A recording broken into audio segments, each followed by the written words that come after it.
Saya tambah penasaran dong, apa yang terjadi sama beliau nih.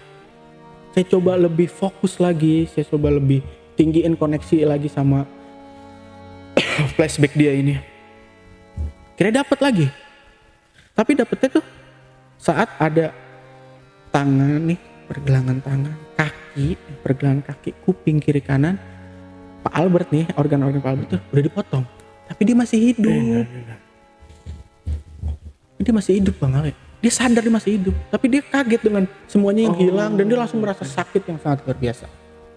Dan saya melihat dengan jelas, nyata, pukulan di wajah pakai palu beton itu sama temennya yang ngajak dia kerja di situ. Pak Albert dihabisi sama temannya yang ngajak kerja di situ.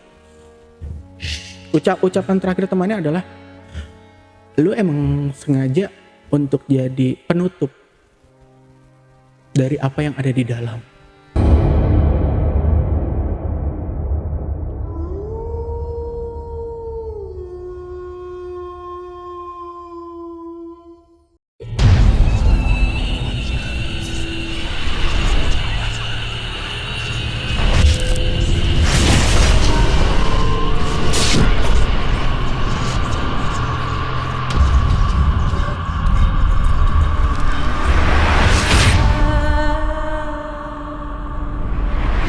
Assalamualaikum warahmatullahi wabarakatuh. Jumpa lagi dengan saya, Ale, host Jejak Backpacker. Dalam obrolan misteri Jejak Backpacker kali ini, saya menghadirkan seorang narasumber yang pernah mengalami kejadian mistis pada tahun 2018 lalu. Tapi, sebelum narasumber menceritakan pengalaman mistisnya lebih lanjut lagi, jangan lupa untuk selalu support channel YouTube Jejak Backpacker. Subscribe, like, komen, dan share sebanyak-banyaknya video-video YouTube Jejak Backpacker. Tak lupa juga saya ucapkan terima kasih buat penonton dan subscriber dimanapun berada yang sampai hari ini sudah mensupport channel YouTube Jejak Backpacker. Dan buat kalian yang punya pengalaman menarik yang ingin ceritanya diangkat di channel YouTube Jejak Backpacker, kirim cerita menarik kalian melalui nomor WhatsApp yang saya cantumkan di bawah ini. Assalamualaikum Bang Denny. Ya, terima kasih Bang Denny sudah hadir jauh-jauh nih dari kota tetangga, kota tetangga, kota Belimbing, ya, Depok.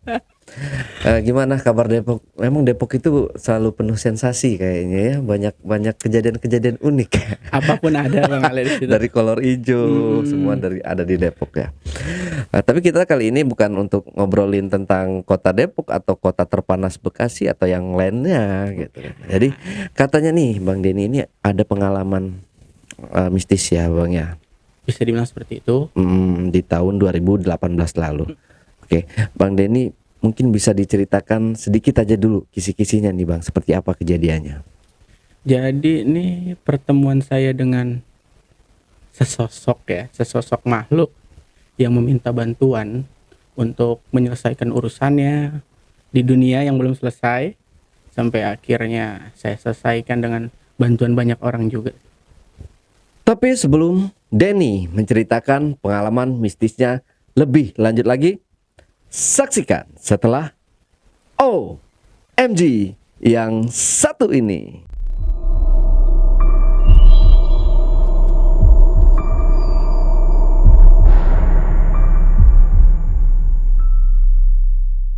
Ya, oh gitu. Ini lupa nih Bang, apa namanya? Nah, sebelah sini. Ya, Bang Denny, mungkin langsung aja kali Bang ya, buat menyingkat waktu, karena perjalanan dari Bekasi ke Depok lumayan jauh juga ya. Benar sekali, benar. Ya, silahkan Bang Denny. Jadi gini Bang Ale, saya tuh terlahir dengan sebuah gift dari Tuhan di atas lah. Gift tersebut yang dulu buat saya tuh introvert. Saya nggak pernah percaya dengan manusia lain karena mereka terlalu menganggap saya aneh. Dengan kemampuan ini, seiring berjalannya waktu, ditemukan oleh orang-orang hebat, bertemu dengan orang-orang hebat yang membimbing dan akhirnya bisa memanfaatkan kemampuan ini. Sedikit saya cerita ya, kemampuan yang bukan sekedar melihat sesuatu yang gak kelihatan atau astral, tapi saya bisa melihat flashback ke belakang yang kalau bahasa ilmiah retrokognisi. Oke. Dari cerita tersebut, di tahun 2018 saya menjalani aktivitas seperti biasa, karena tuh seminggu sekali saya wajib ke daerah ibu kota lah, daerah ibu kota buat sekedar ngopi di sana dan sedikit melihat masa lalu di sana, mengintip masa lalu di sana. Karena menurut saya melihat masa lalu itu saya merasa nyaman. Saya suka akan hal tersebut. Sampai di suatu ketika tuh saya nongkrong di tempat biasa pula. Minuman saya datang kan yang saya pesan. Tiba-tiba ada sosok bapak-bapak nih, kita ngobrol. Yang dia kalimat pertama yang keluar dari dia tuh, ngopi dek. Saya sebagai orang normal ya pasti nyaut kan, iya pak ngopi. Dari awalan kata ngopi tersebut itu jadi panjang banget. Kita ngobrol ngalur ngidul tentang kehidupan, tentang pahit manisnya, jalan mana yang harus dipilih, jalan mana yang harus ditentang. Itu petuah dari beliau ini the best banget ya saya bilang. Sampai nggak terasa tuh jam 3 pagi. Setelah jam 3 pagi ini saya pamit sama dia, saya bilang pak udah pagi, saya pulang ya. Saya kalau mau cari bapak kemana? Oh saya ada di situ mas. Dia menunjukkan sebuah bangunan lah Bang Ale. Saya tengok, oh oke. Bangunan era-era lah, era-era kolonial gitu. Ya, saya nggak berpikir aneh-aneh. Toh saya melihat dia ya sosok manusia, bertanya, kita ngobrol dan seru.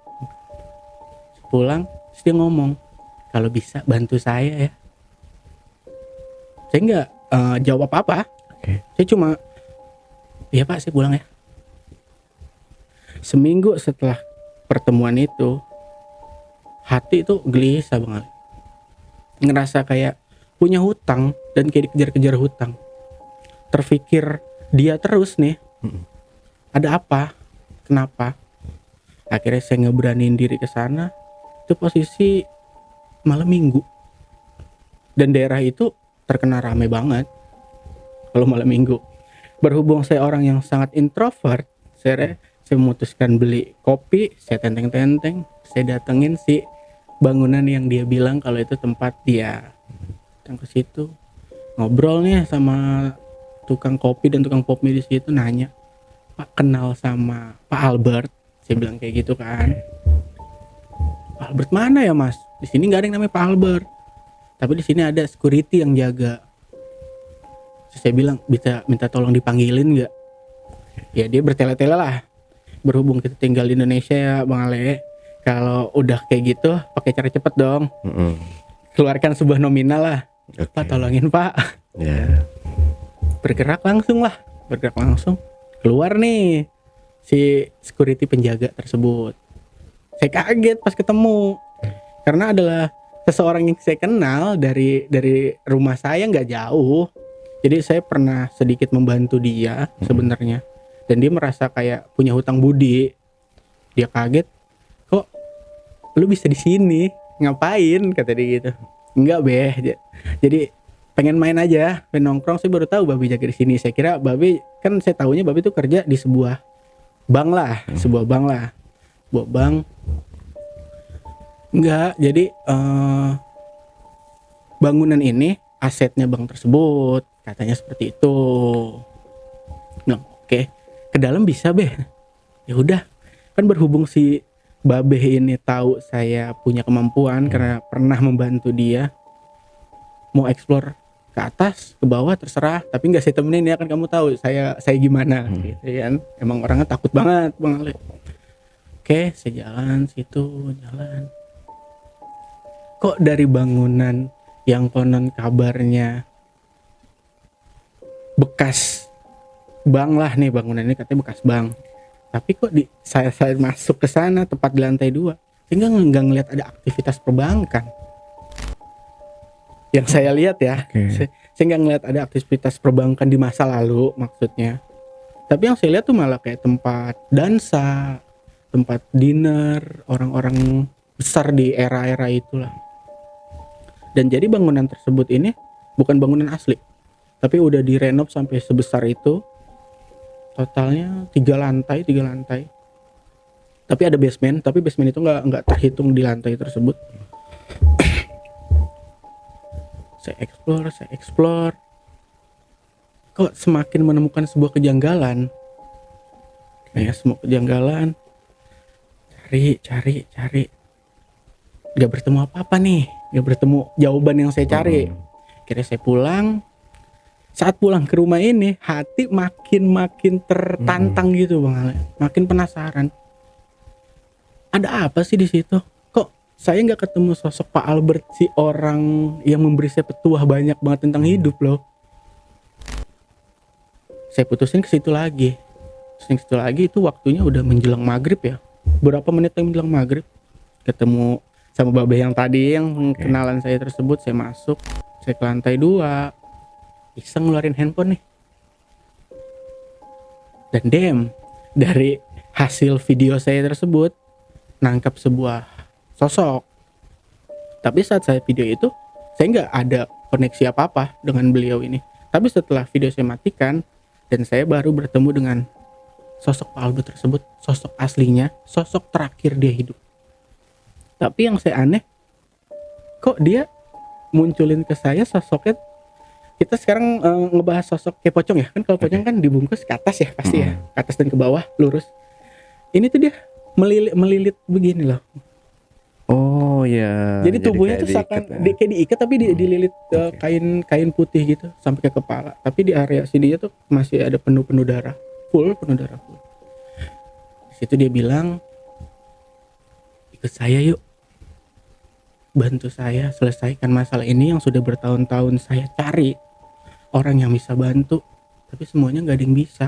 Semua melihat saya takut. Saya bukan niat menakuti, tapi minta tolong.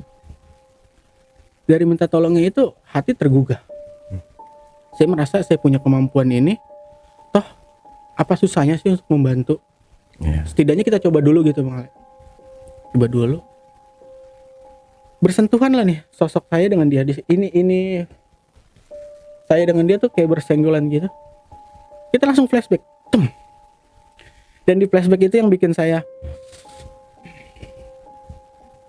Jadi Pak Albert ini, kita masuk ke dalam flashback yang saya lihat ya. Pak Albert ini kerja di situ diajak oleh seorang temannya, teman dekat dari kecil, mereka bareng-bareng di kota S lah, kota S. Pak Albert ini di tahun 1958 itu kondisi ekonomi emang lagi semrawut, belum stabil, dan dia sangat bertanggung jawab terhadap keluarganya. Apapun dia kerjain. Dapat kerjaan nih dari temennya ini, dia langsung mau. Karena dibilangnya hanya kita jaga gedung. Dia pikir aman lah, apalagi dengan jaga gedung tersebutnya ini. Aturannya tuh simple. Masuk jam 9 atau jam 10, pulangnya terserah lu. Seharusnya sih kalau orang normal langsung berpikir, ya masa gitu, kok bisa? Berarti jam 2 atau jam 1 pulang juga bebas dong. Tapi di situ si Pak Albert gak berpikir ke arah situ. Dia mikir tanggung jawab terhadap anak istrinya ini yang sangat butuh biaya di masa itu. Di jalan lah ke ibu kota nih. Di jalan ke ibu kota, melihat gedungnya, cara kerjanya sangat simpel. Dia hampir masuk ke 6 bulan ya. Jadi 5 bulan akhir nih terakhir dia hidup. Jadi sebelum di tahun kelima dia kerja di situ, dia tuh udah dikasih aturan jangan pernah explore lantai 2 tangga yang paling belakang. Karena itu tangga nggak pernah diinjakin manusia dari 1850. Dia diberitahu nih oleh temannya ini.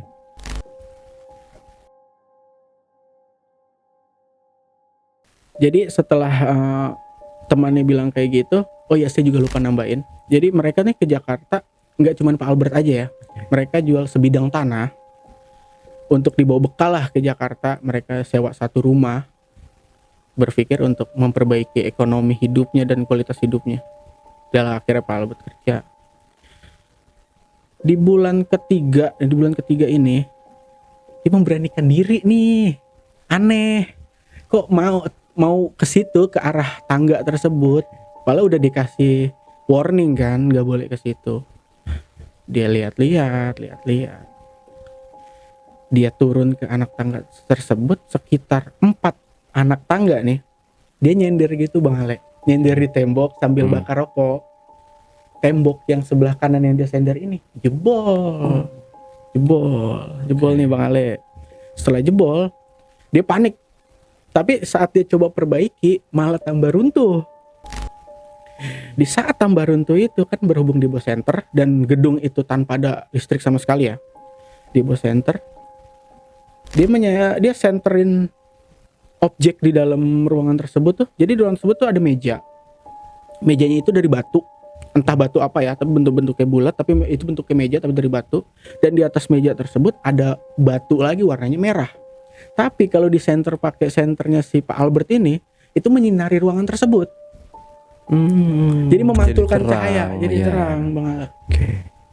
Dia masuk, dia lihat di etalase kiri, dia lihat di etalase depan, dia lihat di etalase kanan. Jadi ada 3 etalase. Ruangannya kotak, etalase kiri, etalase kanan, etalase tengah nih. Ini meja batu tersebut. Di kiri dia lihat tuh hanya tumpukan keramik, guci.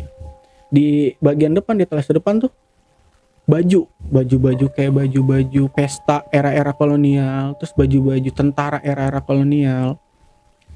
Nah, saat dia ke kanan, dia senterin karena masih terlalu gelap mungkin buat dia saat itu.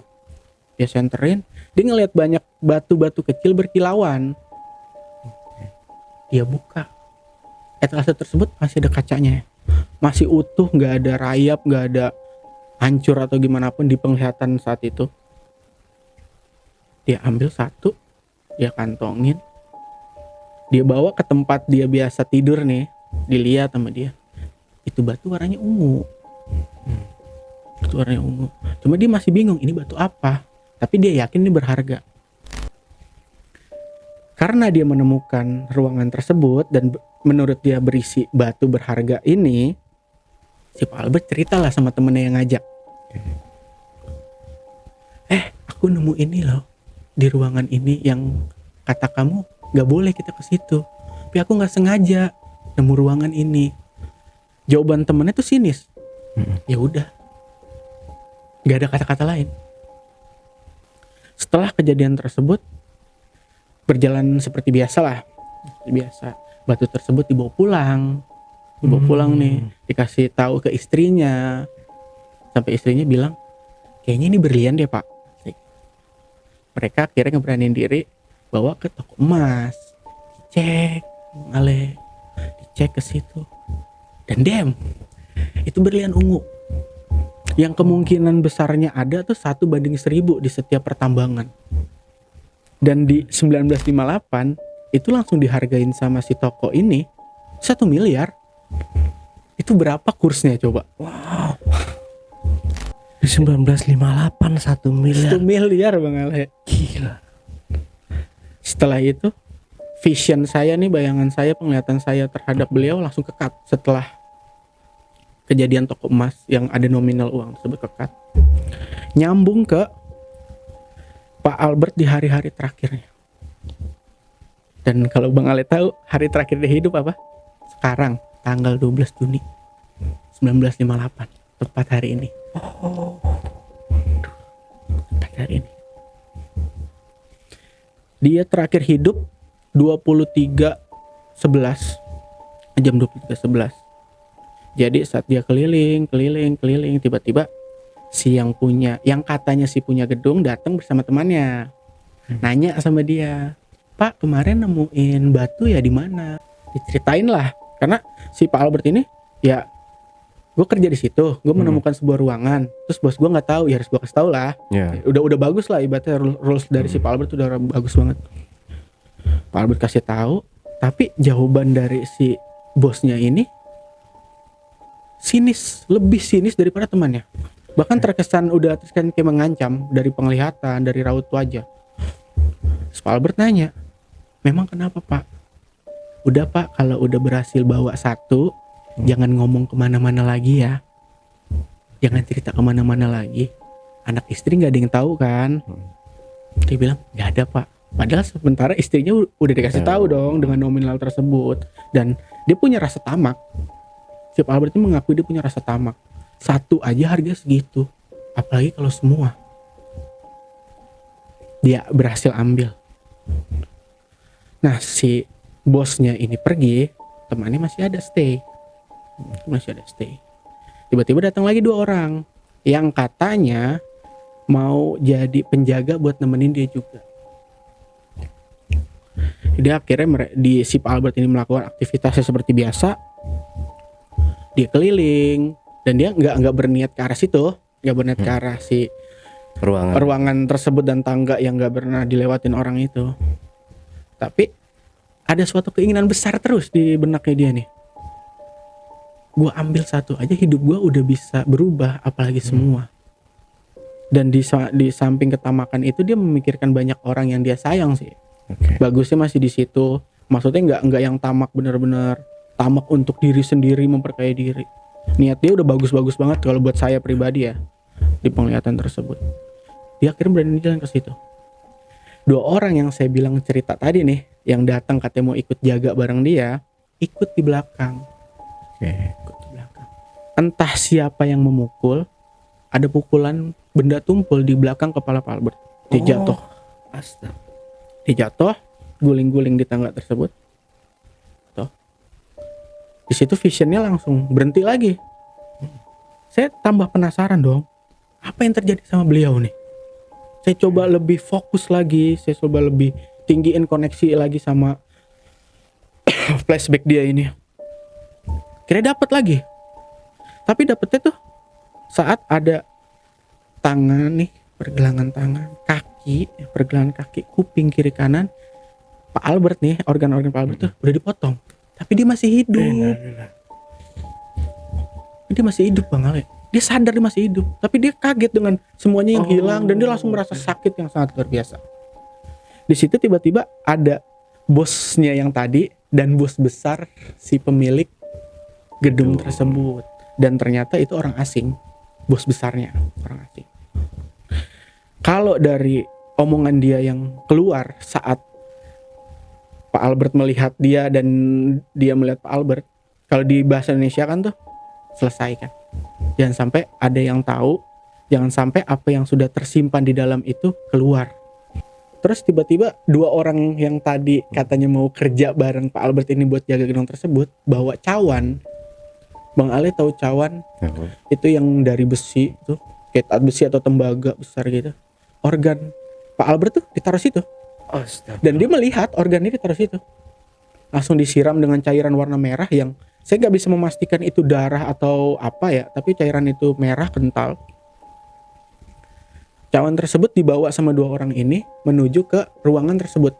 Jadi posisinya ruangan ini di kanannya, tangganya di begini, nih ruangan di kanan.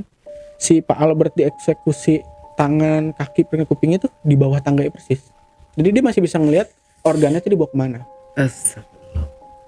Terus si bosnya bukan yang orang asing ya, bosnya dia yang tadi ditemuin juga nih, terus ngomong, ini untuk jadi penutup, jangan sampai apa yang ada di dalam keluar dan apa yang keluar masuk ke dalam. Mereka semua pergi, bos yang orang asingnya pergi, bos yang orang Indonya pergi, 2 orang itu masuk ke dalam, narok di meja batu itu, organ Pak Albert keluar lagi. Dan saya melihat dengan jelas nyata pukulan di wajah pakai palu beton itu sama temennya yang ngajak dia kerja di situ. Pak Albert dihabisi sama temannya yang ngajak kerja di situ. Ucapan terakhir temannya adalah, lu emang sengaja untuk jadi penutup dari apa yang ada di dalam. Oke, dari situ saya udah hampir kehabisan energi melihat kejadian tersebut. Udah mulai mimisan, balik lagi akhirnya nyadar lagi, coba nyari babe yang jaga gedung ini nih, maksudnya mau minta tolong beli minum gitu. Vision masuk lagi itu adalah Pak Albert tuh. Bang Ale tahu kasur busa yang panjang yang untuk 1 orang, yang dalamnya busa kuning. Itu biasanya suka ada spray atau penutup busanya tuh yang ada sletingnya itu loh. Iya. Nah, busanya itu dikeluarin. Nah, si spraynya ini dipakai untuk ngelilit si Pak Albert. Makanya Pak Albert bentuk terakhirnya dililit kain. Astagfirullah. Setelah dililit kain, datang lagi 3 orang bawa alat-alat pertukangan. Lubang yang udah tercipta oleh Pak Albert, berhubung bobot Pak Albert besar kan, pasti dia masuk ke dalam ngejebolnya lebih gede dong. Jasad Pak Albert itu didirikan, dipegangin beberapa orang, langsung ditumpuk pakai batu bata. Seakan-akan tuh Pak Albert jadi pintu dari ruangan tersebut sampai diaci rata. Dan jasad Pak Albert tuh di Gila. pintu masuk ruangan tersebut sakit tuh. Bang Ali itu kalau ngelihat atau ngerasain yang saya rasain ya. Setelah kejadian itu saya malah tambah pengen ngebantu. Maksudnya tuh apa maunya si Pak Albert tersebut. Pak Albert cuman bilang, saya pengen ketemu istri saya dan anak-anak saya, nak. Pakai nak loh, udah bukan dek lagi. Jadi saya langsung merasa teriris lah. Dia udah meninggal seperti itu. Sekarang korinnya gentayangan, arwahnya gentayangan. Minta tolong bertahun-tahun, 1958 sampai 2018. Saya coba bantu, dikasih clue sama dia. Sebuah daerah di daerah ibu kota juga, tempat dia waktu itu ngontrak rumah yang dia boyong seluruh keluarga ke Jakarta. Bang Ale tahu udah jadi apa tuh rumah dulu bekas dia sewa? Udah jadi ruko Bang Ale. Ruko 4 lantai. Saya nanya ke orang sana kiri kanan, nggak ada yang tahu kalau dulunya pernah ada rumah. Tapi akhirnya saya beli rokok di satu warung, saya nanya, ternyata dia orang asli situ.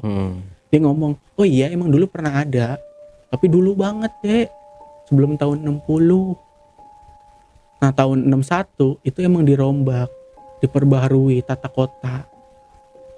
Saya hopeless lah, saya mau nyari kemana lagi nih.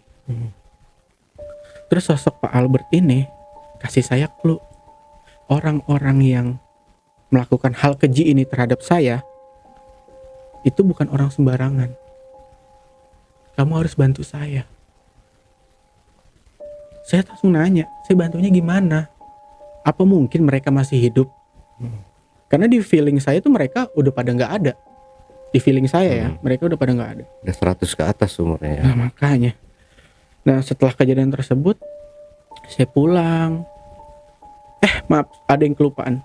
Saat Pak Albert ngomong dia mau ngasih clue, dia bilang saya bisa ngasih lagi lewat mimpi. Karena energi saya tidak cukup untuk memberikan clue selanjutnya. 3 hari setelah kejadian tersebut, 3 hari setelah saya nyari rumah si Pak Albert ini, kontrakan Pak Albert ini, saya selalu mimpi tempat yang sama. Dan itu tempat besar yang sekarang ada di Jakarta nih. Tempat besar banget. Sebuah gedung besar yang isinya banyak tenan. Saya langsung berpikir, gimana caranya masuk ke situ? Masuk ke situ kita harus jadi visitor kan, pengunjung. Minimal pengunjung. Atau kita bisa jadi pegawai situ. Kenapa saya bisa tertuju ke gedung besar tersebut ya? Itu berdasarkan clue dari almarhum Pak Albert ini. Coba masuk, nanya security, ada locker. Saya resign dari tempat kerja hari itu juga. Bikin CV, ngelamar di situ. 6 jam setelah ngelamar, ditelepon.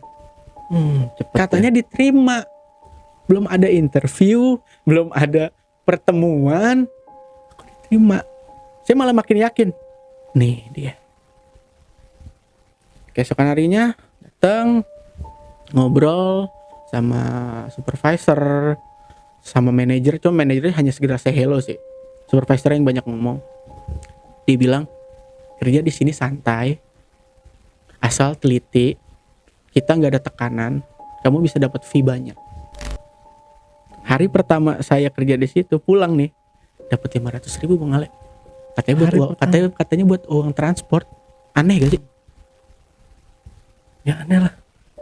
Sehari 500.000 nggak ngapa-ngapain.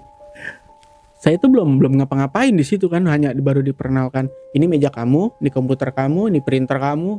Nanti kerjaan saat kamu pertama kali mulai bekerja saya kasih tahu caranya gimana. Hari kedua datang, kerjaan saya adalah Bang Ale, ini sumpah kerjaan tergokil buat saya. Saya cuman dibukakan sebuah Microsoft Excel, udah ada nih formatnya. Kayak saya tinggal isi aja, tinggal input aja. Dan keluar nih data orang totalnya ada 12 orang, 12 nama.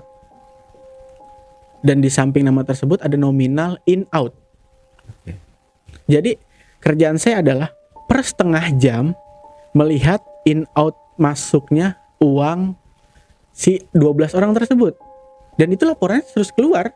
Setengah jam keluar.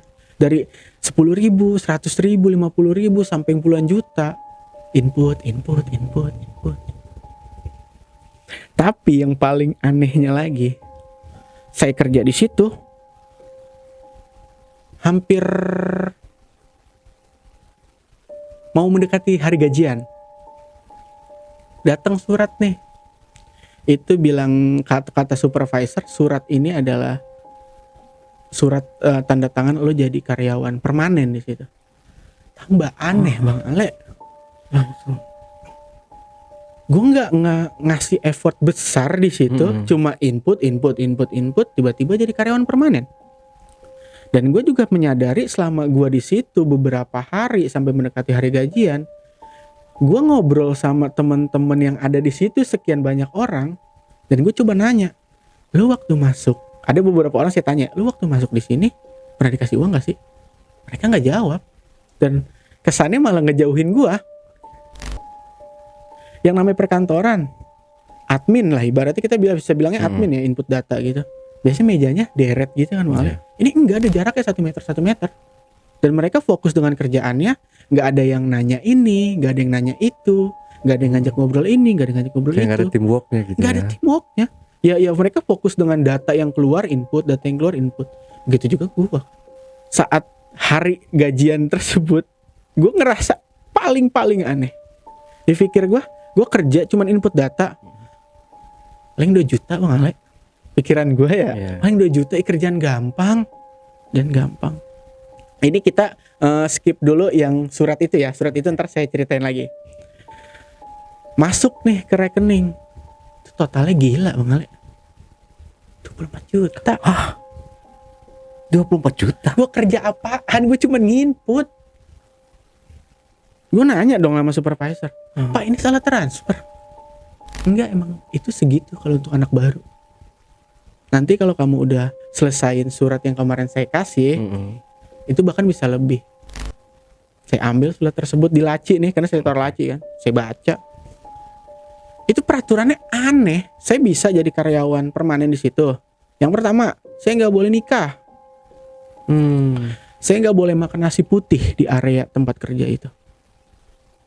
Yang ketiga, saya nggak boleh cerita pendapatan yang saya dapat selama bekerja di situ.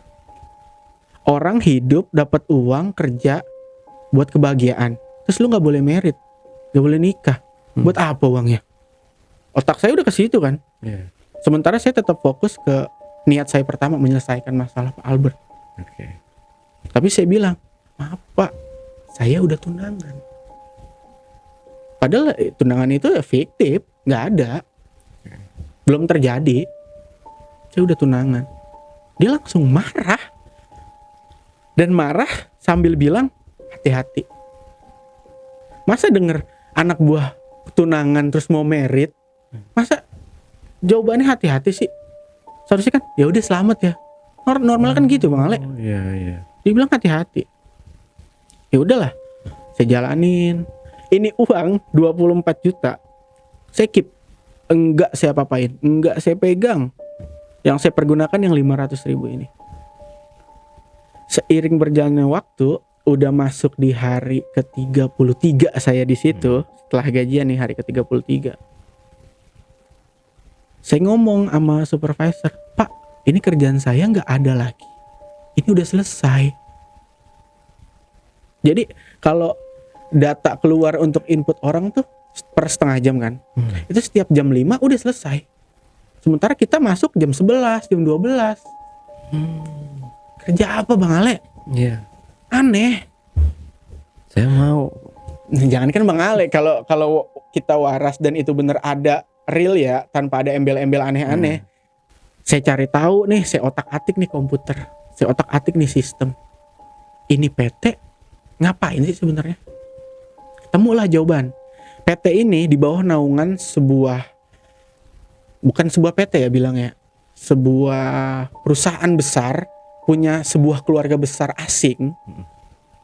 Jadi PT ini anak-anaknya kerjanya tuh untuk memantau keluar masuknya uang orang-orang yang ada di daftar mereka. Dari 12 orang tersebut nih, ada 3 orang yang saya tahu banget, karena ini orang warawiri di layar kaca dan ya hidupnya hedon lah. Setelah kejadian tersebut, di hari ke-36 pas, saya dapat pekerjaan baru nih. Tiba-tiba disuruh ngambil barang di daerah Warakas. Ketemu sama orang, ngambil barang. Yang saya ambil tuh sebuah styrofoam kecil, paling 30 cm. Styrofoam, tapi jelas ada isinya karena berat. Terus saat saya bawa pakai motor tuh kayak ke goyang-goyang gitu loh. Wah, nyampe kantor, saya kasih. Saya penasaran, saya pengen tahu apa sih Pak. Nih saya buka, kata supervisor nih, saya buka. Itu isinya kepala anak ayam cemani sampai kepala ayam cemani dewasa. Kenapa saya bisa tahu itu ayam cemani? Karena ayam cemani karakteristiknya seluruhnya hitam dan itu kepala doang. Itu kayak suatu nih udah mulai anehnya nih, udah mulai anehnya. Sabarin. Di hari ke-36 saya pulang kan, hari ke-36 setelah bawa barang tersebut. Mikirin terus di jalan. Berhenti ngerokok, dapet vision. Damn. Itu kepala bakal dibawa ke bangunan yang dulu dijaga Pak Albert. Saya tungguin. Siapa yang mau bawa? Saya tungguin. Ternyata manajer saya keluar. Manajer saya ini datang mobilnya Force.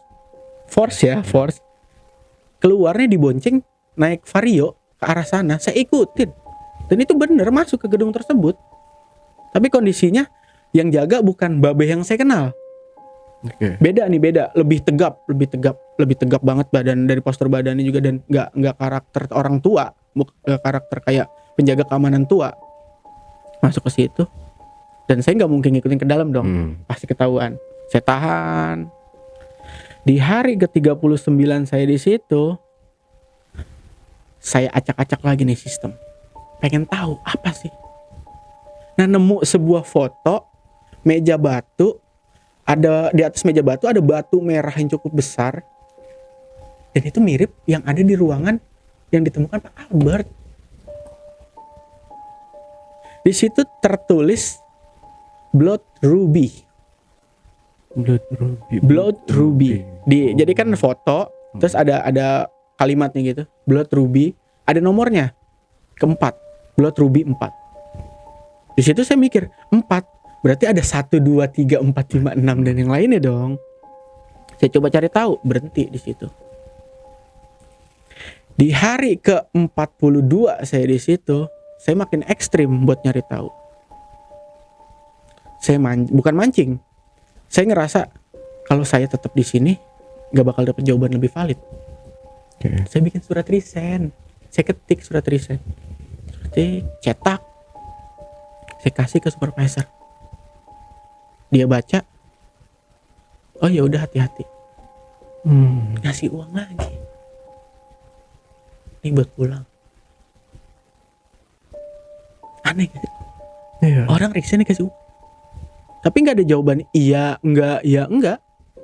Dan setelah hari saya kasih surat resign, di hari ke-44 nih, saya masih tetap di situ karena saya belum dapat jawaban.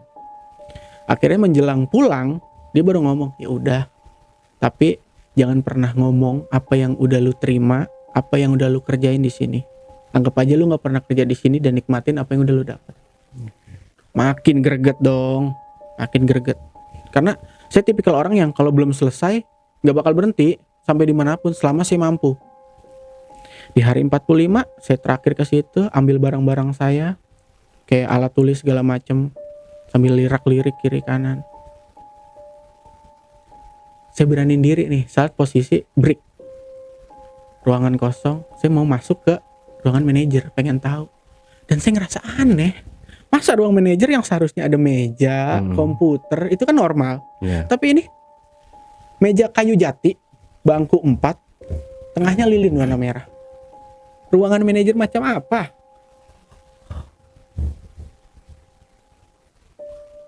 Aneh. Setelah ilmu yang saya dapat dari situ, info-info yang saya dapat dari situ, dan saya tahu mereka bernaung di apa. Kebetulan saya punya kenalan beberapa teman di luar. Saya sharing, pengen cari tahu. Mereka tahu gak tentang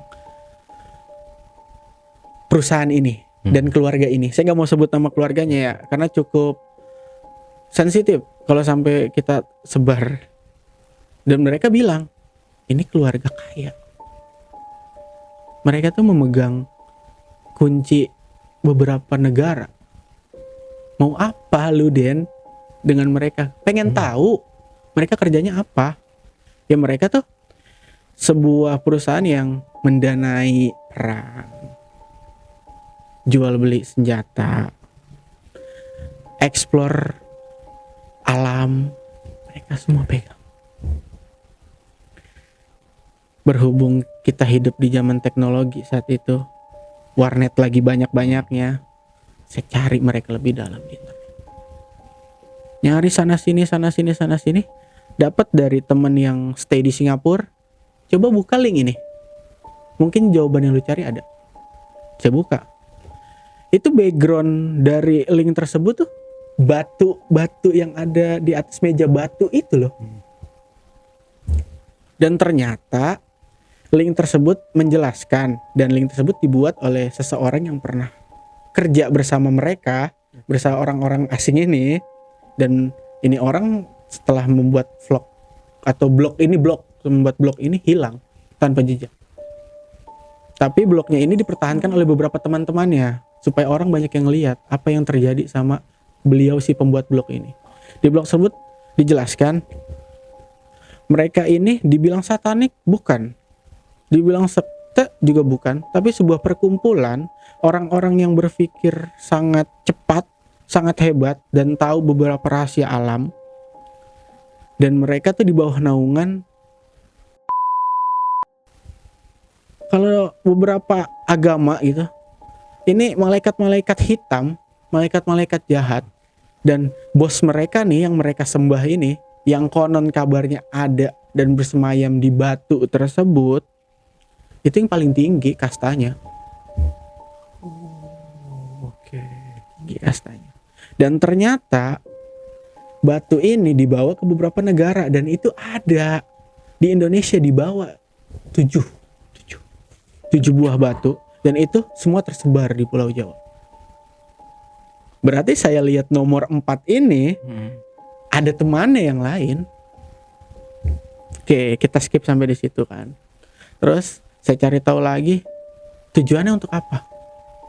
Ternyata makhluk astral, bukan makhluk lagi ya, ini biang-biangnya makhluk mungkin saya bilang, yang ada di batu tersebut itu mampu mengontrol orang-orang yang harus dikontrol supaya ikut perkumpulan ini, nurut akan perkumpulan itu. Dan itu terjadi sampai detik ini. Dan itu ada di sini, real ada, mengalami, bahkan menerima uang dari mereka ya. Gila ya. Setelah itu nih Bang Ale nih, yang paling greget banget. Saya pulang ke rumah, kok rumah bau amis. Rumah pribadi saya ya, kok bau amis. Almarhum nyokap bilang, bangke mungkin, cari itu keliling rumah, angkat-angkat barang, nggak ada. Terus ada satu saudara lah dari luar kota, Karena saya nge-share ke dia, saya nanya, "Mbak, ini kenapa ya? Kok rumah begini nggak hilang-hilang? Hampir 4 hari itu Bang Ale, baunya nyengat banget. Sampai kalau buka pintu tuh tetangga tuh katanya nyium, katanya. Saya sih nggak pernah nanya langsung ya, katanya. Kata almarhum nyokap sih gitu. Setelah itu si saudara saya ini cuman bilang, "Jangan ikut campur lagi. Ini udah bukan manusia, ini udah bukan jin. Ini bukan ranahnya kita. Ini udah lewat batas dari kemampuan lu, Den. Lu tahu mereka." Itu buat saya semakin kayak, masa nggak bisa dikalahin gitu loh. Setelah saya ngomong gitu di telepon ya, nyokap bilang, "Kayaknya besok bikin pengajian deh. Kita coba ngajiin." Tengah nih pengajian lah, rumah pengajian. Itu saat lagi ngaji, pelapon rumah nih, duk duk duk. Saya pikir kan tikus atau kucing naik itu kan wajar, suka ke arah situ. Carilah naik ke atas lah, tahu-tahu jebol. Turun bangkai ayam. Dan bangkai ayam itu semuanya hitam Bang Ale. Saya langsung connect ke ini loh. Kemarin saya ngambil pala ayam cemani. Apa mungkin ini badannya? Tapi kan jaraknya jauh. Seharusnya udah sangat membusuk dong. Iya. Tapi ini tuh masih kayak seger gitu loh. Tapi tanpa kepala. Setelah itu telepon nih si saudara ini. Abah bantu.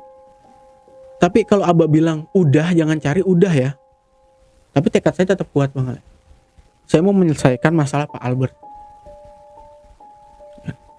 Setelah dari kejadian ayam tersebut, saya ngobrol ke beberapa teman-teman yang teman-teman saya anggap dekat ya. Dan mereka juga punya kemampuan seperti saya. Kita sharing bareng-bareng, kita cari jalannya bareng-bareng.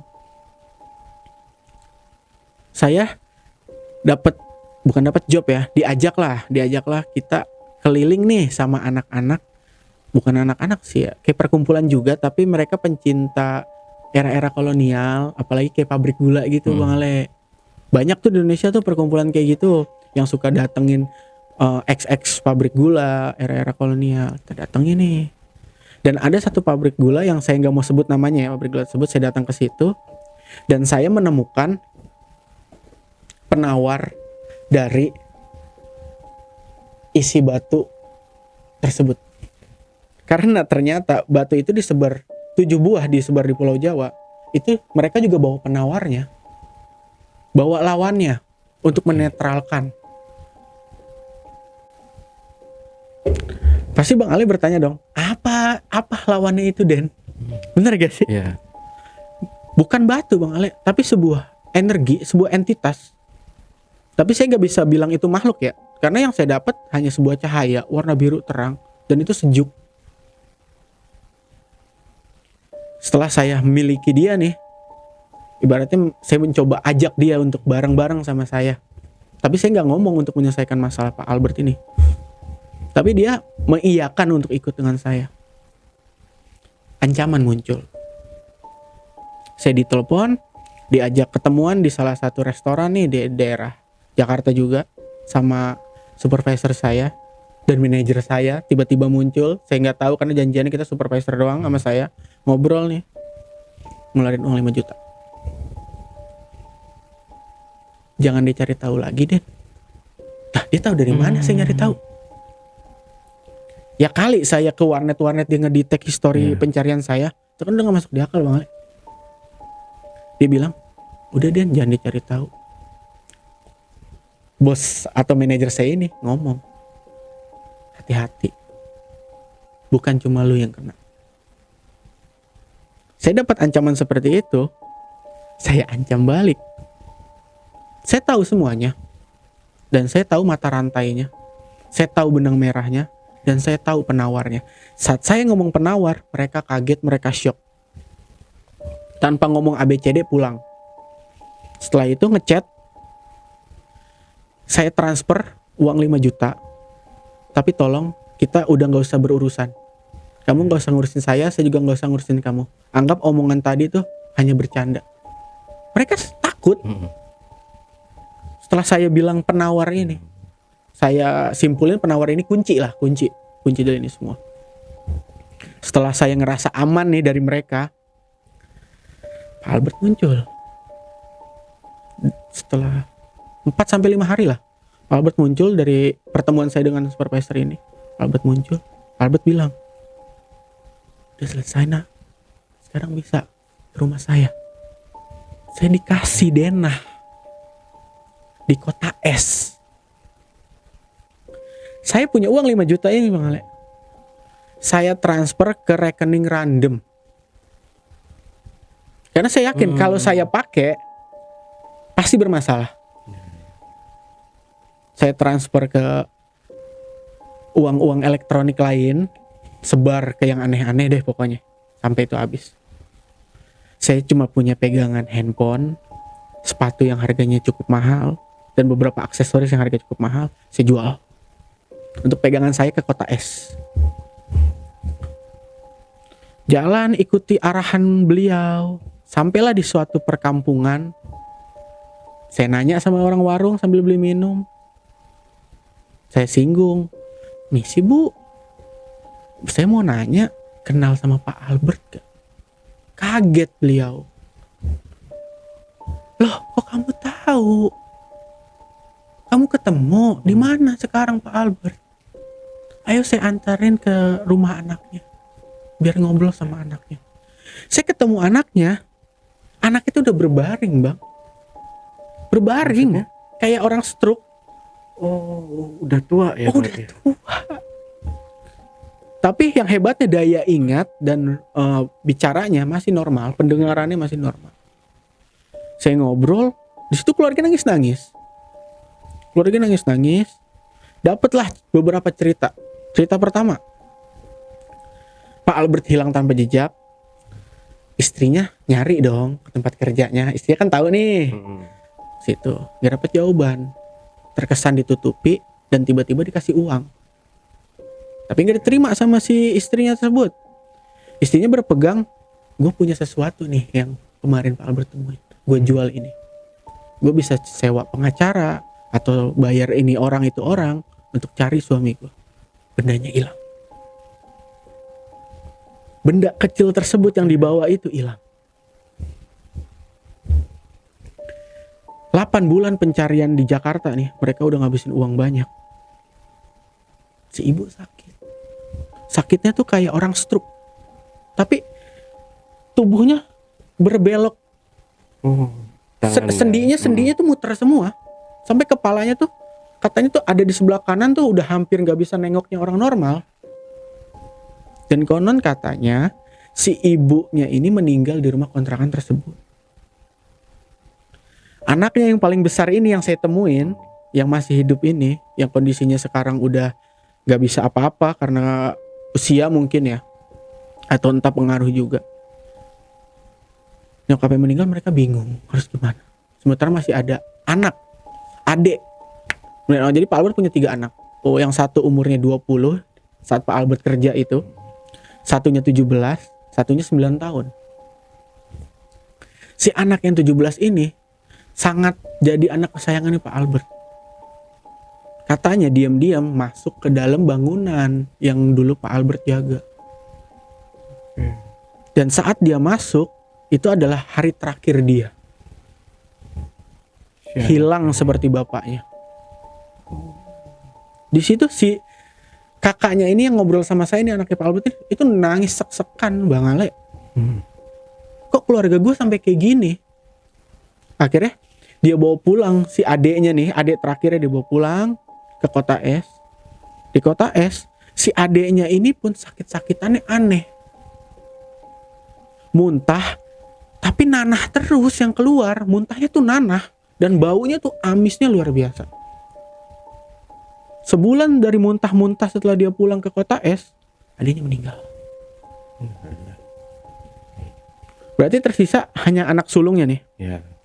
Dia bersikeras, kerja nyari uang secukupnya. Dia pengen bongkar semua. Dia pengen tahu bapaknya di mana dan apa yang terjadi. Dari berbagai macam paranormal yang dia samperin, uangnya habis. Bahkan ada satu paranormalnya yang mati seketika saat membantu mencari bapaknya. Dahsyat banget itu. Mati seketika Bang Ale. Berarti ini lawannya udah bukan sekedar hantu, orang kuat, demon. Dan demon ini global, dipegang oleh manusia yang bisa dikategorikan orang-orang besar yang ada di luar sana. Di situ anaknya bilang, saat saya beranjak ke umur 30, persendian saya sakit. Kejadian seperti ibunya.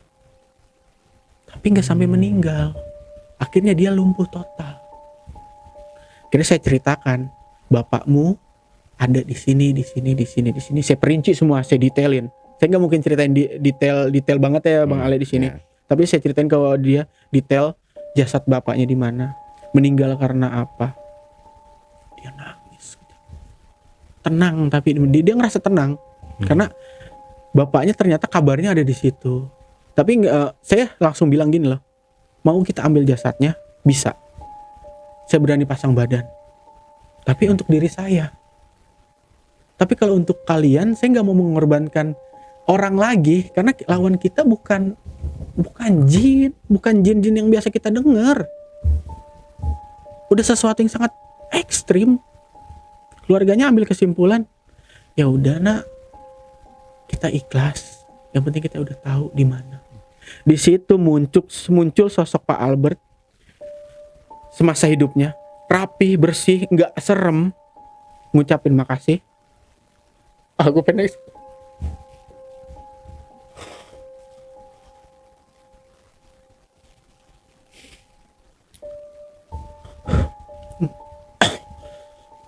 ngucapin makasih, cuman bilang makasih anak, setelah puluhan tahun saya akhirnya bisa ketemu keluarga saya.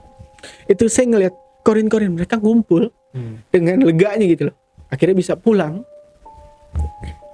Tapi dari kejadian itu saya punya dendam. Lu kalau bisa giniin orang, apa yang ada di balik lu?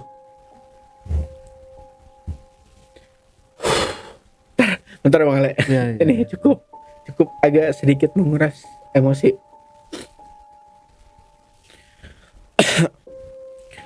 Beberapa bulan setelah saya bertemu keluarganya, kita akhirnya sepakat untuk keep kejadian ini. Tapi nggak keep buat saya, karena saya punya tameng yang mereka tuh memperhitungkan tameng tersebut. Mereka tahu saya punya sesuatu yang menjadi kuncian mereka, dan saya yakin mereka nggak berani sama saya. Ya sampai alhamdulillah buktinya saya beraniin diri kesini untuk ceritain ini. Saya yakin mereka tuh ketar-ketir, ada yang berani bongkar ini, dan itu nyata. Saya datang ke bangunan tersebut. Saya datang nih Bang Ale. Saya datang ke situ, tapi bukan si Babeh yang saya kenal nih yang jaga, orang lain. Ya kita kembali lagi ya, kita hidup di Indonesia. Kalau udah nominal bergerak, kita masuk. Saya ngeluarkan uang, dia izinin, tapi jangan lama-lama ya dek. Oh iya pak, saya cuma hanya sekedar explore sama foto-foto sedikit. Oh iya, tapi fotonya jangan dipublis ya. Saya masuk, saya beraniin diri ke tangga tersebut. Di tangga tersebut yang ada tembok dan ada jasadnya Pak Albert, tiba-tiba tuh ada plakat ini bangunan dibangun tahun berapa, oleh siapa, dan saya berani jamin itu fucking itu palsu, bullshit, untuk menutupi si ruangan tersebut. Sebelumnya nggak ada ya. Tiba-tiba muncul lagi sosok kecil-kecil, anak-anak kecil pakai piyama era-era kolonial, tapi kepalanya kambing.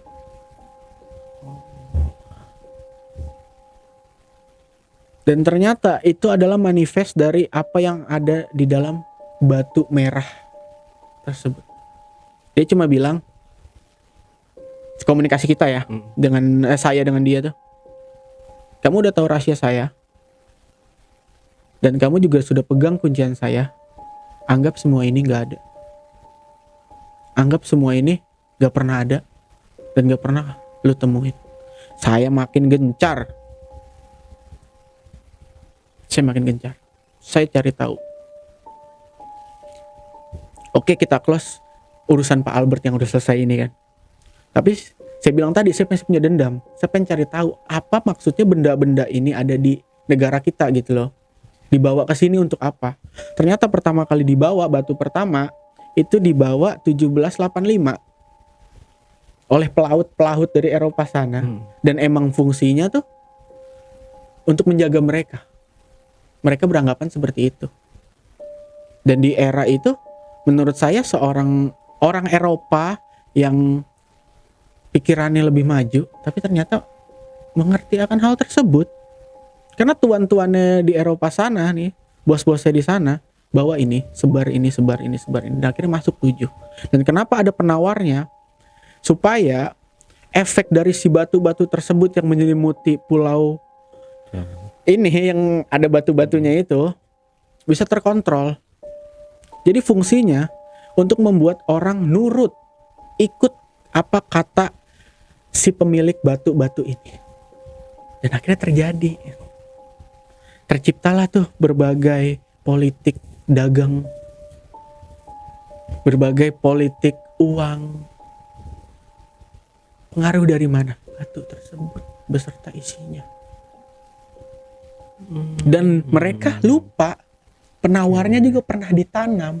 Tapi penawarnya ini nggak dibawa lagi ke Eropa sama mereka, ditinggal di situ.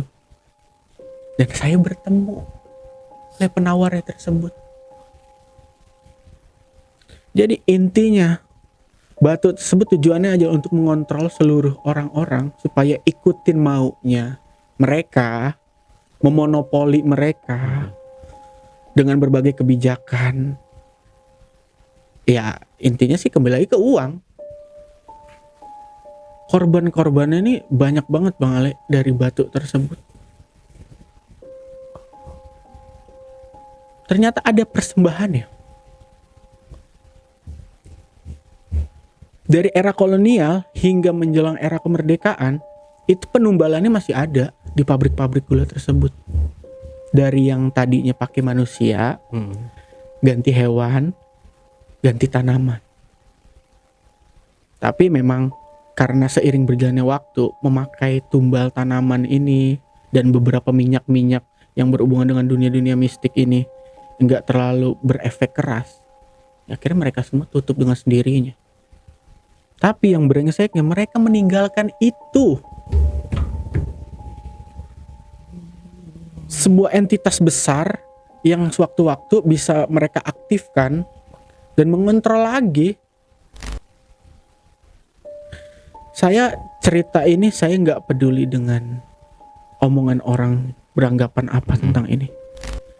Tapi lo harus yakin di sekitar kita masih banyak perkumpulan orang-orang aneh. Dan saya cerita ini, saya nggak pengen ada orang terjerumus lagi masuk ke dalam perkumpulan ini sampai mengorbankan keluarganya yang niatnya untuk memperbaiki ekonomi keluarga, malah jadi derita. Dan saya pengen orang-orang tuh ambil ilmunya, jangan pernah mudah percaya dengan pekerjaan-pekerjaan yang masuknya simple, gajinya gede. Karena saya berani jamin cabang dari PT yang saya masukin itu masih banyak. Masih banyak. Oh, sekarang ini ya? Masih banyak. Dan masih aktif sampai sekarang. Saya berani jamin itu. Karena beberapa link-link blognya mereka tuh masih ada. Tapi dengan berbagai kamuflase. Ada yang berbau saham. Ada yang kayak investasi. Intinya nggak jauh dari yang berbau perbankan. Jadi pesan saya sih, jangan terlalu percaya sama orang-orang yang menurut kita dekat sebelum kita tahu apa maksud dan tujuannya. Dan jangan mudah percaya terhadap pekerjaan-pekerjaan yang masuknya gampang, tapi di balik itu semua tuh ada sebuah rahasia besar yang bisa jadi merenggut hidup lu, bahkan hidup keluarga lu. Dan saya nggak pengen ada lagi kejadian Pak Albert ini. Terus kalau misalnya nanti pasti banyaklah netizen yang bertanya dong lokasinya. Saya nggak akan berani sebut. Silakan cari sendiri kalau kalian hebat. Karena kalau kalian masuk dan mencari, kalian silakan berurusan dengan mereka. Saya nggak mau bertanggung jawab. Saya sekedar cerita dan ingin orang tuh tersadar. Karena udah banyak Bang Ale yang terjerat. Banyak. Kamuflasenya lebih hebat, lebih modern lagi dari saya dulu ya. Lebih modern lagi. Jadi mesti kalau kayak kita yang awam gini benar-benar harus hati-hati banget. Ekstra hati-hati. Jangan gampang dengar nominal sih Bang Ale. Kalau kayak saya kayaknya langsung tergiur gitu kan. Karena percayalah yang namanya uang adalah sihir. Uang itu sihir. Sihir yang membuat kita tuh mengejar dia dan membuang dia. Setelah dibuang kita cari lagi. Ini saya ngomong kayak ini bukan maksudnya saya munafik ya. Tapi itu yang saya rasain.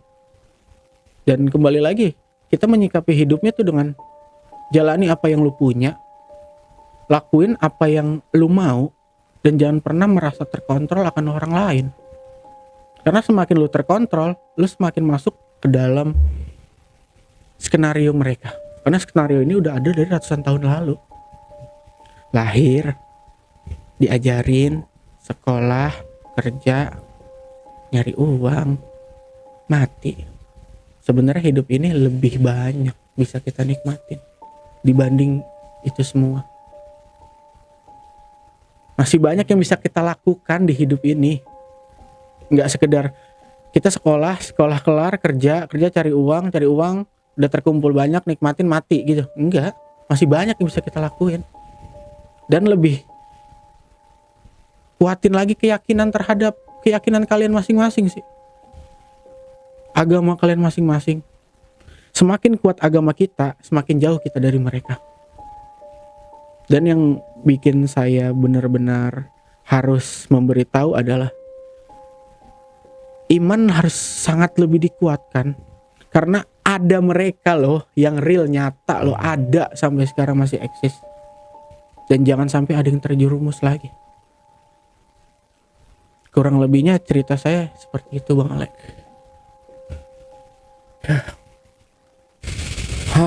Saya nggak bisa ngomong apa-apa dari awal. Gila ya. Di zaman yang sekarang ini masih ada gitu. Ini berlanjut kan dari era yang dulu itu sampai sekarang ini itu masih ada. Hanya kamuflasenya yang berbeda. Kamuflasenya berbeda. Tapi kan kalau kata Bang Denny tadi ini bukan sekte atau perkumpulan atau apa. Tapi kan kalau saya lihat lebih ke emang lebih mirip-mirip sekte ya mereka ini ya. Tapi kalau kita atas namain sekte tuh, kalau penilaian saya pribadi ya, sekte itu jelas langsung memuja. Oke. Oh kalau ini enggak. Tapi mereka nih enggak memuja sosok tersebut, tapi sosok tersebut itu dipelihara untuk memperkaya mereka. Tapi kalau sekte kan pasti memuja karakter tertentu, sosok tertentu. Satanik tapi mereka gitu mereka ini memberi makan, memelihara. Lu kerja buat gua dan lu kasih kekayaan buat gua. Tapi mereka bos-bos ini lupa, lu mati, lu bakal jadi injekan dia di singgasananya. Jadi penawar ini Bang Ale nih, saya nggak bisa kasih tahu terlalu banyak. Jadi ada sebuah pepatah dan pernah seseorang bilang, dan itu saya tanamkan dalam hati. Misteri biar tetap jadi misteri. Karena nggak ada yang bisa menyelesaikannya. Kepala dan buntutnya udah nggak ada. Jadi ya seiring berjalannya waktu aja, biarkan waktu yang menyelesaikannya. Tapi dari kejadian ini saya tersadar bahwa ternyata dunia ini sangat luas. Nggak sesempit pikiran kita, nggak serumit hidup yang biasa kita jalani. Kalau kitanya bisa sadar akan posisi, kita sadar dengan keadaan kita, semua bakal lebih nyaman. Dibanding kita harus terlihat wow di depan orang, padahal susah di belakang. Saya ambil kesimpulan di situ, dan hidup Jangan terlalu ribet, karena ada yang lebih ribet dari hidup kalau lu salah langkah. Kurang lebihnya seperti itu. Nah, yang ayam cemani. Ayam cemani ini berarti kan kalau dulu kan memang mereka menumbalkan, kalau saya lihat nih ya, saya telaah ini kan mereka mencari tumbalnya dulu manusia, dan sekarang berganti ke hewan. Nah, hewan ini berarti untuk makanan si demon atau iblis ini kan? Tapi agar mereka terus memberikan kekuasaan buat mereka yang berkuasa. yang hebatnya perkumpulan ini itu ada di seluruh dunia. Oh, Enggak cuma di kita doang mereka mampir, enggak. Setelah saya baca beberapa buku juga, banyak ekspedisi dari Eropa, banyak ekspedisi dari beberapa negara-negara barat. Bukan sekedar mereka mencari emas di tempat-tempat yang mereka datangi. Dan ternyata juga banyak rahasia besar yang sebenarnya bisa kita manfaatkan di dunia modern ini. Tapi mereka batasi, mereka tutupi, bahkan bukan dibatasi lagi. Karena kalau sampai ke up, udah nggak ada lagi dan nggak laku lagi tuh produk-produk yang dijual sekarang. Contoh, saya mau kasih contoh sedikit ya. Ini dari buku yang saya baca, terus beberapa referensi orang-orang yang paham akan beberapa hal ini. Berhubung saya juga punya gift dari Tuhan, bisa flashback ke masa lalu. Ada bukan sebuah cara ya, bilang sebuah apa ya? Sebuah teknologi di masa lalu, bahan bakunya air. Tapi air tersebut bisa jadi bahan bakar kendaraan. Bukan kendaraan di era sekarang ya, di era masa lalu. Bisa jadi senjata yang sangat mematikan. Makanya yang dibilang air itu tenang, tidak bahaya, itu hanya orang-orang bodoh yang beranggapan seperti itu. Air adalah sebuah senjata yang sangat mematikan. Dan saya yakini itu, saya pahami itu dan saya yakini itu. Peradaban tersebut hilang begitu saja, bukan hilang, tapi karena sebuah bencana. Dan bencana tersebut ditutupi agar letak dari peradaban ini gak pernah terpecahkan. Karena kalau sampai lu tahu siapa nenek moyang lu jadi bos, gue jadi babu. Mereka gak mau hal tersebut. Kalau kita ngomongin yang soal air tadi aja ya, udah pantas banget gak sih kalau dibilang biarkan misteri tetap jadi misteri. Siapa yang mau ngebongkar, Bang Ale? Silakan, kalau emang mampu dan kuat, silakan. Kita hanya bisa, sekarang saya pribadi hanya bisa menikmati era-era masa lalu tersebut. Ya contoh ya. Saya mau ngasih sebuah era yang menurut saya agak sedikit bertentangan dengan apa yang saya lihat ya. Contoh, kerja rodi. Katanya kan gak dibayar, disiksa, sakit suruh kerja sampai meninggal, bahkan mayatnya dijadiin ya pondasi lah, alas lah atau apalah. Yang saya lihat apa? Bayarannya ada, tapi dipotongnya banyak sampai ke bawah habis. Mereka membayar. Kalau bisa dibilang apa ya? Mereka amanah. Si asing-asing ini amanah, membayar, benar-benar membayar. Tapi potongan di kitanya habis sampai bawah. Ya, manusia-manusia tamak gitu ya.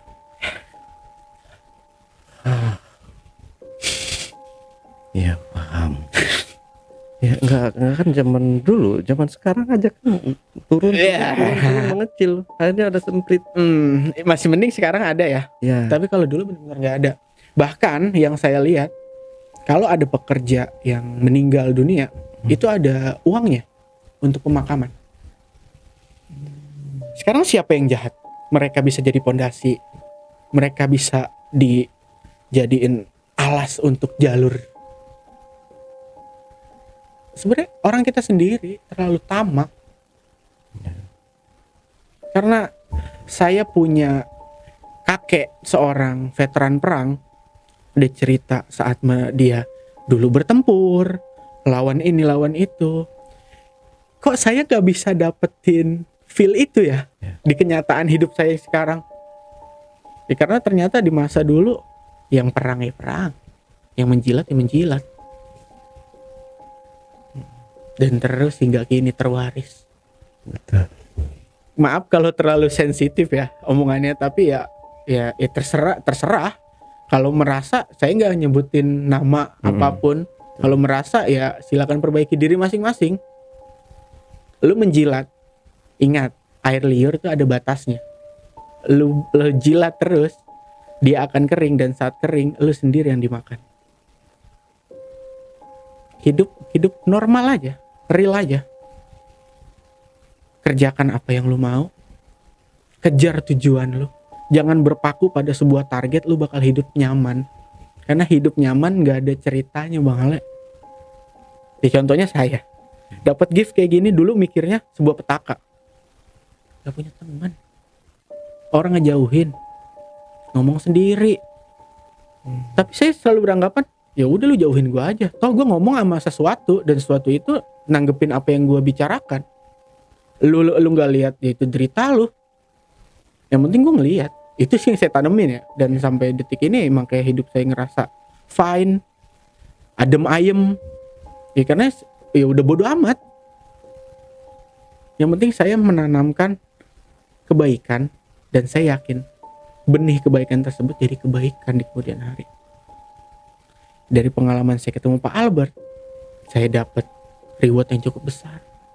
Reward itu bukan materi, tapi kepuasan batin dan pelajaran hidup dari seorang sosok ayah, sosok keluarga kecil yang harmonis, harus hilang sia-sia karena sedikit ketamakan yang muncul. Manusia. Itu Bang. Setelah dari pertemuan terakhir dengan Pak Albert itu nggak ada flashback lagi nih, nggak masuk lagi ke Kosong, bentrok dengan anak kecil berkepala kambing, berhenti sampai situ terus. Jadi mereka menutup akses, dan saya juga membatasi lah. Jadi kita sama-sama pegang kunci masing-masing. Si wanita berkepala kambing ini siapa? Pastinya nih mereka Manifest atau sosok dari pengisi batu merah yang ditaruh 7 biji di sini, di pulau Jawa. kita, Pulau Jawa. Karena sosok aslinya kalau sampai bisa dilihat pun itu butuh energi besar, butuh koneksi besar dan dimensi besar. Karena ini biangnya dari si para black malaikat hitam. Ini biangnya, ketuanya. Yang ibaratnya lu mau kaya, lu nggak usah harus ke. Kita orang Indonesia pasti mikirnya kalau pengen kayak cepet, sugihan, ini itu. Lu cari dia tuh, lu berurusan sama dia, lu kontrak sama dia. Hidup lu nyaman. Tapi kembali lagi, jiwa-jiwa penerus lu terkunci sama dia, dipegang sama dia. Aduh, nggak jadi lah. Tadinya mau gila ya, luar biasa pengalaman. Ya apa namanya, emang ceritanya tuh ini ya Bang Denny ya, kayak perjalanan, menceritakan perjalanan spiritual seseorang nih. Tapi di situ tuh kita kayak seakan masuk ke dalam ceritanya. Ini saya dari tadi merinding terus, karena memang kan dari awal saya benar-benar nyimak ya kalau dalam keadaan seger gitu ya. Biasanya ada kalau lagi saya capek pulang kerja, nyimak konten narasumber bercerita gitu. Kadang suka ada sedikit nggak masuk nih. Nah ini benar-benar gue kayak diajak nih Bang ke cerita Bang Denny.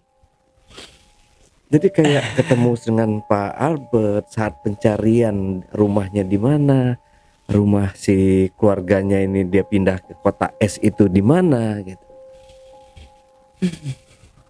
saya nggak bisa ngomong panjang lebar sih, saya hanya ingin berbagi tersebut. Ya ibarat banyak makna lah di Iya. balik kejadian tersebut untuk kita ke depannya nih, manusia sekarang jangan sampai terjadi seperti itu.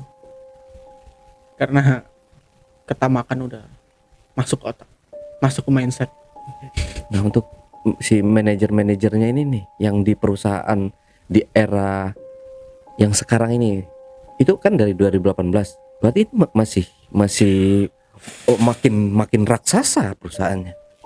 Dibilang raksasa enggak, mereka silent. Karena mereka nggak mengurusi sesuatu, Bang Ale, nggak ngurusin bidang apapun, hanya melihat dan memantau pergerakan uang-uang yang saya input tersebut.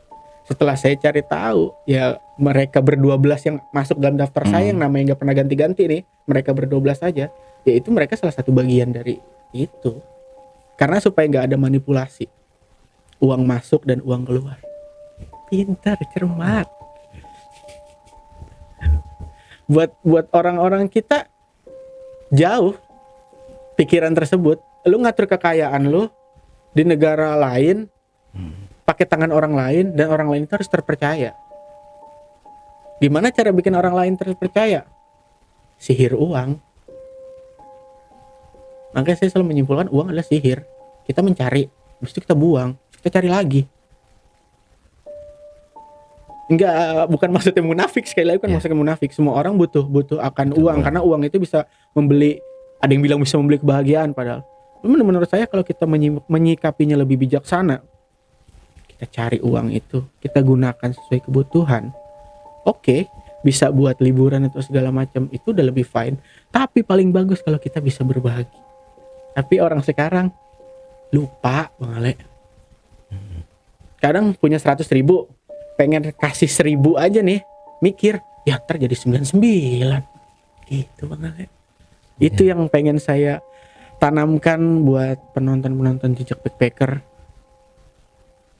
Kita sedekah bukan bikin kita miskin. Itu udah banyak dalilnya, dan saya membuktikan itu. Nggak punya uangnya saya nih, saya pribadi, selalu ada orang yang membantu, selalu ada orang yang memberi, walaupun bukan uang, tapi itu membuat saya rileks, saya nyaman. Toh hidup kan yang dicari ketenangan sebenarnya. Kita percuma udah kaya, terus kita buang-buang uang, terus udah buang uang kita seneng, udah seneng ngapain?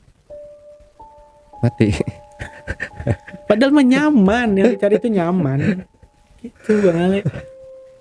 Oke, Bang, terima kasih buat waktunya, nice story ya. Jadi kembali lagi ke teman-teman ya, seperti yang dikatakan oleh Bang Denny tadi, terserah netizen mau bilang apa dengan apa yang dialami oleh si Bang Denny ini gitu. Mungkin terakhir Bang Denny ada yang mau disampaikan menanggapi dari cerita yang Bang Denny alami ini. Silahkan, kamera ada sebelah sana, Bang.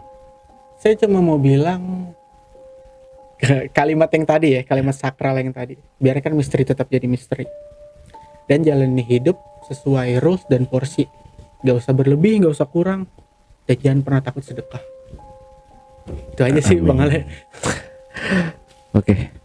Jadi teman-teman, sebelum kita closing ceritanya, mungkin dari teman-teman yang menyimak sampai selesai dari cerita ini, silahkan teman-teman berambisi atau bertanya melalui kolom komentar, siapakah sosok atau dalang dari semua ini. Nah, nanti kita mungkin dibantu jawab juga oleh Bang Denny atau dari kita. Itu aja mungkin ceritanya. Jangan lupa untuk selalu support channel YouTube Jejak Backpacker, subscribe, like, komen, dan share sebanyak-banyaknya video-video YouTube Jejak Backpacker. Dan buat teman-teman yang punya pengalaman menarik, yang ingin ceritanya diangkat di channel YouTube Jejak Backpacker, kirim cerita menarik kalian melalui nomor WhatsApp di 0858 47683 atau ke 0852 1234 5683. Wassalamualaikum warahmatullahi wabarakatuh. Bang Denny, terima kasih buat pengalamannya, asik seru nih. Lega ya, udah ya, udah. Oke. Sampai jumpa. Sip.